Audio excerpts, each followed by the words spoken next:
Asalaamu calaykum waraxmatullaahi wabarakaatu. Waxaad kusoo dhawaataan qayb kale oo ka mid ah barnaamijkii ku baro kombuyuutarka af Soomaali.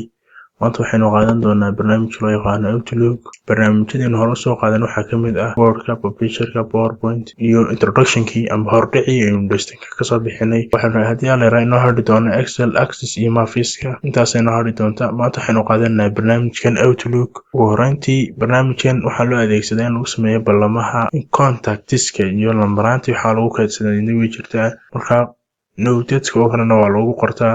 Marka barnaamijkan hore u geli doonaa. barnaamijka sidii caadada inoo ahayd waxaanu kasoo kicinaa habba halkii noogu dhow. Haddii halkan aad ka arki kartid ama halkan uu ku yaalo intaba haddaad weydid oo kombiyuutarkaaga kugu jiro waxaad samayn kartaa halkan aad ku qori kartaa magaciisa 16.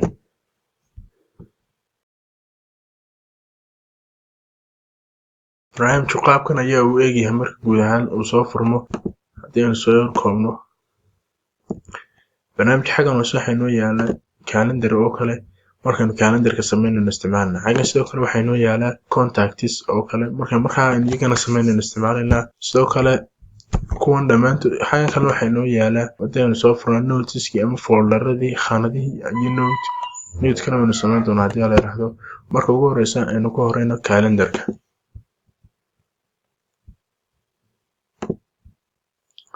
calendar markaad samaynaysid eed calendarka soo dooratid waxaad samayn doontaa home tab ka tegi doontaa halkaa loo yaqaano new groupkaas eed ka dooran doontaa new appointment. marka halka waxaad ku qoraysaa magaca shirka oo kale ama balanka.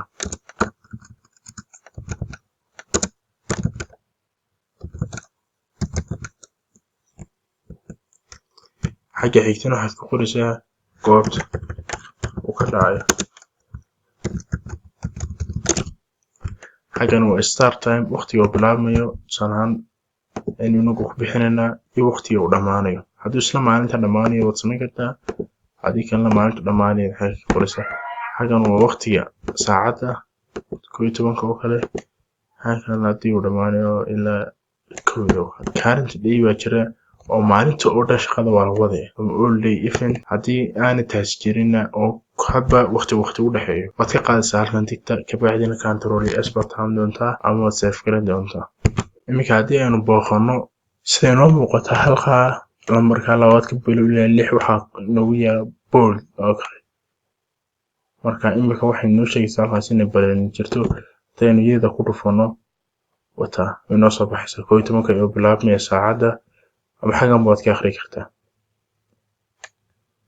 haddaynu 5 bisha ku dhufano iyada lafteedu way jirtaa laga soo bilaabo 2 bisha ilaa iyo laga soo gaarayo 6 bisha oo soconaysa. markaa haddii aad rabtid inaad iska delete garaysid balantan kaliya raad kali ku dhufo kabacdina delete. kale lafteedu raad kali ku dhufo number 6 delete. markaa saasay kaaga wada baxaysa dhammaantood. contactska aad samaynaysid contacts ama lambaraan cusub aad keedinaysid sidoo kale waxaad dooranaysaa marka ugu horeysa contactska soo dooro kabacdina halkaa contacts ayaa kaaga soo bixi doontaa.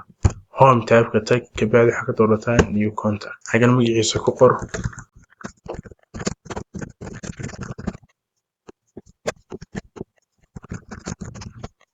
xaggan lafteedu waxaa soo gelaya gmailkiiba soo gelaya.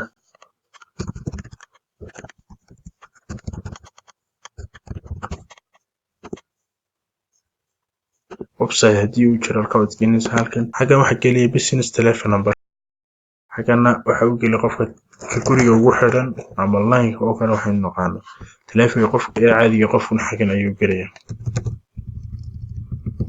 adresska uu ku yaalo businesskuna comment yar baad ku samaysanaysaa.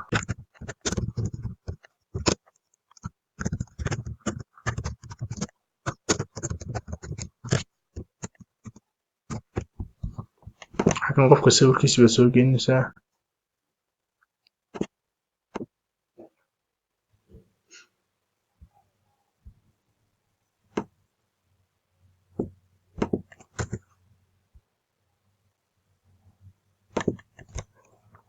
waxaad ku xasuusatid oo kalena xaggan aad ku qoraysaa note yar oo kooban.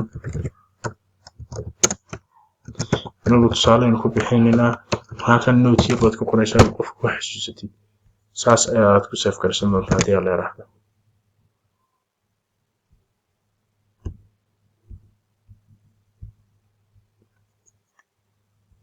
ku save garaysan yahay waad ka bixi kartaan. Iminka dhammaan dadka ku save garaysan halkan ay kusoo gelayaan, waad aragtaa notekiisii, magaca qofkii, wixii oo dhammaan haddii iminka ku dhufano isaga dib buu noogu soo baxaya magaciisi, email numberkiisi, telefonkiisi ilaa sawirkiisi macnaha. halkaas aynu joojinaa qaybta koobaad ee casharka maanta. Asalaamu calaykum waraxmatullaahi wabarakaatu.